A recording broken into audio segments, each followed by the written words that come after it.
All of this comes, of course, after a period in the world in which we've seen other areas of conflict, including Russia's invasion of Ukraine. On our own continent, we've seen what appears to be a civil war in Sudan and a situation in Ethiopia and the coups in West Africa. Professor Robert Schrire is an emeritus professor in the Department of Political Studies at the University of Cape Town. Professor Schrire, good afternoon to you. Firstly, what we're seeing in the Middle East over the last weekend, is there any particular reason why Hamas would conduct these attacks now? Is there a strategic reason why they chose this moment?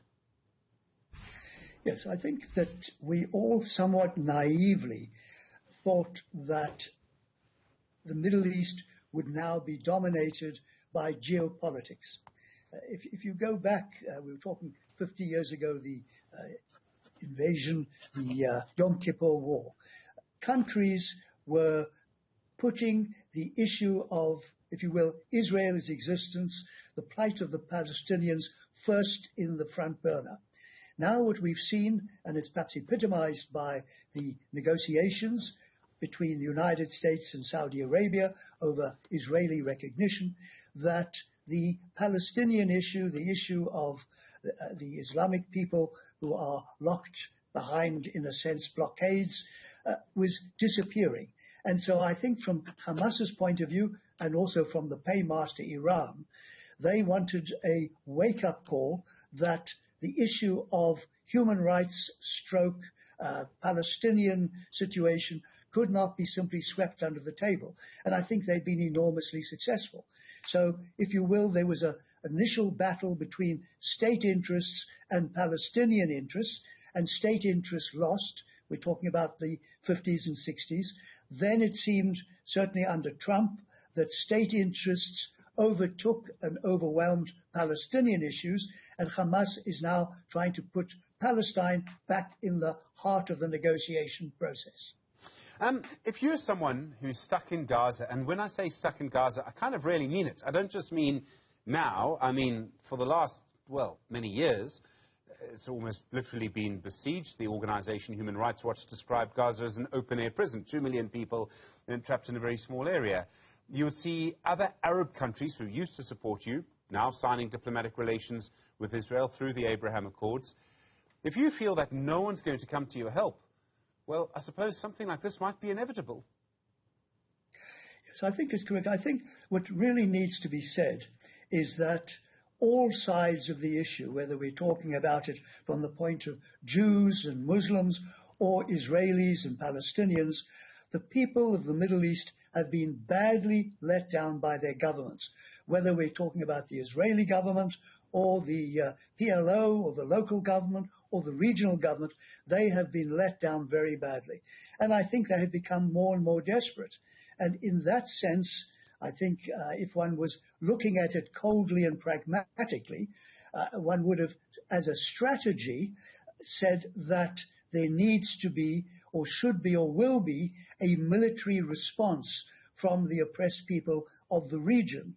But, of course, what actually always happens is that the brutality, if you will, of the oppressed people's representatives, the cruelty and the needless destruction actually becomes counterproductive.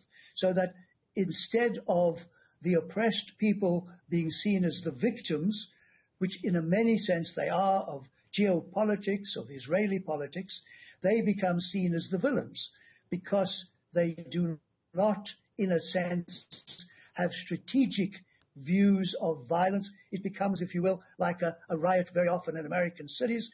Might have been sparked off by an issue, but it becomes looting, mayhem, and chaos. I realize this can be difficult to assess, Professor, but it seems to me that from around 2019, so let's just say from the sort of end of the pandemic, there's been a rise in the number of conflicts in the world. And I know that, everyone will have their own view on this. But if you look at the situation regarding what's happening in the Middle East now, if we look at what's happened with Russia's invasion of Ukraine, if we look at what's happening on our own continent in Sudan, the coups we've seen in West Africa, would it be correct to say there's been an increase in what I suppose you could call kind of regional or local or just generally conflict around the world? Yes, I think it's very clear there's a lot of conflict. And the bottom line, or at least the origin, is growing disenchantment with the status quo. And I think perhaps we can see it best when we look at Trump in the United States, or Erdogan in Turkey, or even Netanyahu in Israel. In other words, government is no longer delivering what people want.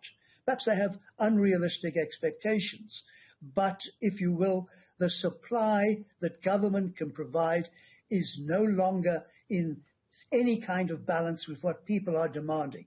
All the losers, in a sense. And I think the feeling is, with some validity, that events of the last 20, 30 years have produced a winner-take-all situation. So those who are rich, those who are powerful, have, in a sense, exaggerated or grown increasingly wealthy and powerful, and those who were formerly middle class have now dropped out. And I think if we match that with climate change, we can see that climate change is disrupting societies, it is disrupting agricultural patterns. The crisis, as they see it in Europe, with millions of people wanting to move to the United Kingdom and France and Italy, is a response to desperation. And the desperation can either express itself in people leaving the country they're in, or it can express itself in violence against the government and violence generally. And I think we can see much of what Putin has done, much of what Erdogan has done, has been in response to the fear of discontented people, a way, in a sense, of changing the tune to one which favors the ruling elites. So if they can't provide jobs, employment, housing, health, which they don't have the resources to do, they can have foreign policy, nationalism, ethnicity as a way of building and maintaining their political support. So, Professor, in a way, it's about rising inequality in societies and perhaps between societies too, and then what revolutions are often about, rising food prices, going all the way back to the rise of grain in France in 1789. Yes, there's no doubt that it's not a question of world output, because if we look at world output, the world has never had more food, more industrial production, more capital flowing around. It is the question of distribution. And if we look at what is happening generally within societies, the rich are getting richer and the poor are either staying the same or even becoming less affluent. And I think the bottom line is rising expectations.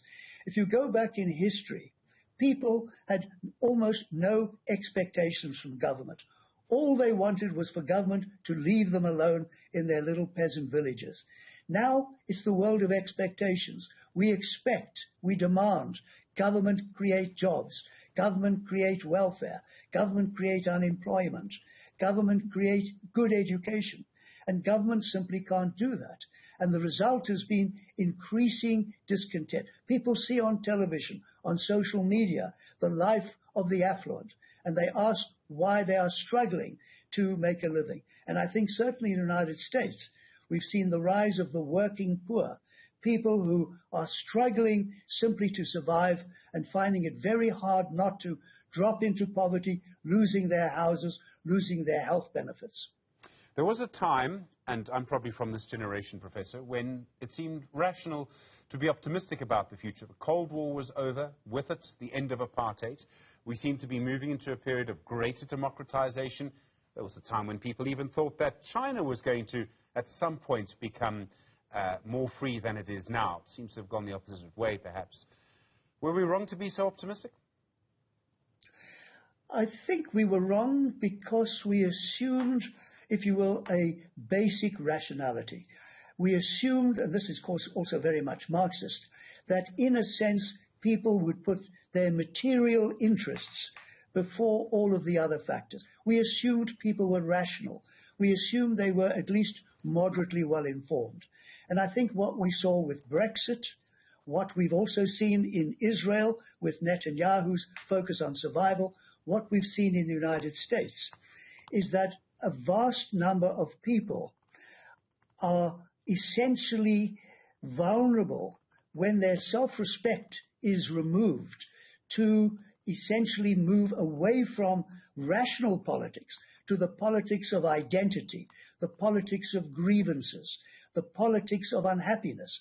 And so you have a situation where, for example, I would say, and I think this would be an objective, fair statement, that anybody in the United States who has even a basic understanding of what has happened in the courts would find it very difficult to support Donald Trump.